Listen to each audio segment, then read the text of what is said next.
settle for less than you deserve. Tomorrow marks the 50th anniversary of the historic March on Washington for Jobs and Equality, culminating with Dr. Martin Luther King Jr.'s I Have a Dream speech. That famous address on the steps of the Lincoln Memorial helped awaken the entire country to the struggle by African Americans for civil rights. Now, a Jacksonville father hopes this anniversary will help with his struggle to find justice for his son. 17-year-old Jordan Davis, who was shot and killed last November in a dispute over loud music at a Southside gas station. Channel 4's Kamasi Aaron joins us live from the Lincoln Memorial to tell us about Ron Davis, who's taking his mission to a couple of the government's most influential leaders. Kamasi? Well, Mary, Ron got to talk to lawmakers on Saturday here at the Lincoln Memorial. That was the very first march celebrating the 50th anniversary of the March on Washington. But tomorrow, President Obama will be right here on the steps of the Lincoln Memorial delivering a speech to the crowd here, the same place where Dr. King delivered his famous I Have a Dream speech 50 years ago. As you can see, people are out here putting on the finishing touches, trying to get everything ready for tomorrow. Things kick off here around 11 o'clock, and you have a lot of people out here just taking it all in, taking pictures, just wanting to be here, be a part of this moment in history. But for Ron Davis, he told me what he came for was about more than the anniversary. When I went to the march, I saw people of all colors, and we all stood together shoulder to shoulder, from the blackest black to the whitest white. We all stood together. That's how Ron Davis remembers Saturday's march to commemorate the 50th anniversary of the March on Washington. People from across the country reflecting the dream of the man they came to honor, Dr. Martin Luther King Jr., and speaking out for the causes important to them. For Ron Davis and Lucy McBath, their message was justice for their son Jordan, who was shot and killed at a gas station after an argument over loud music. People remember pictures more than names. When people saw that picture of Jordan with the Obey cap on, it hit home.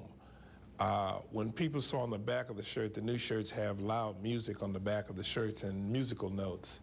That hit home with people. Davis used this march to share his son's story, especially with the many civil rights leaders and lawmakers in attendance.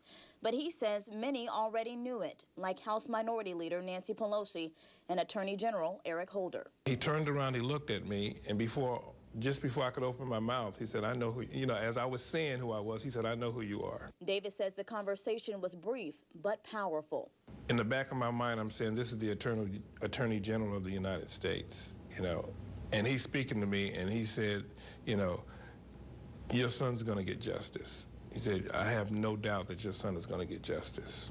Ron's older son and two grandkids joined him and Lucy as they marched. But at times, knowing Jordan would never join them again brought a sense of sadness for his mom.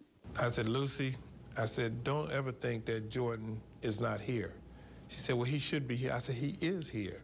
And as I started talking to her, she came to understand that he was there, that people had gravitated toward her and toward me because Jordan's spirit, the people that have never seen Jordan, sit there and cry for him. And despite the circumstances of his son's death, Davis says he still believes in Dr. King's dream and a country where a person is judged by the content of their character, not the color of their skin. By the content of their character. I have a dream. But you can't go in society and indict a whole society of people, a whole race of people, because one person did something. Don't indict a whole society of people because what one person does to somebody.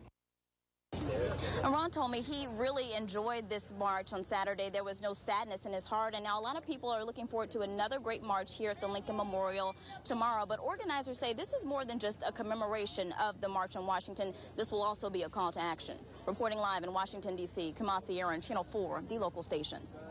So, Kamasi, in addition to hearing from the president tomorrow, what else can we expect?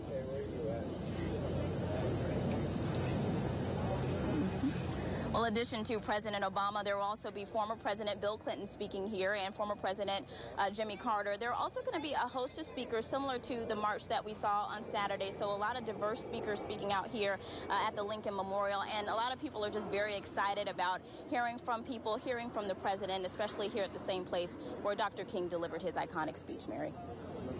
We will so look forward to seeing more from you, Kamasi. Kamasi Aaron reporting to us live from Washington. And Channel 4 will have continuing coverage of the March on Washington tomorrow, starting on the morning show at 8 o'clock.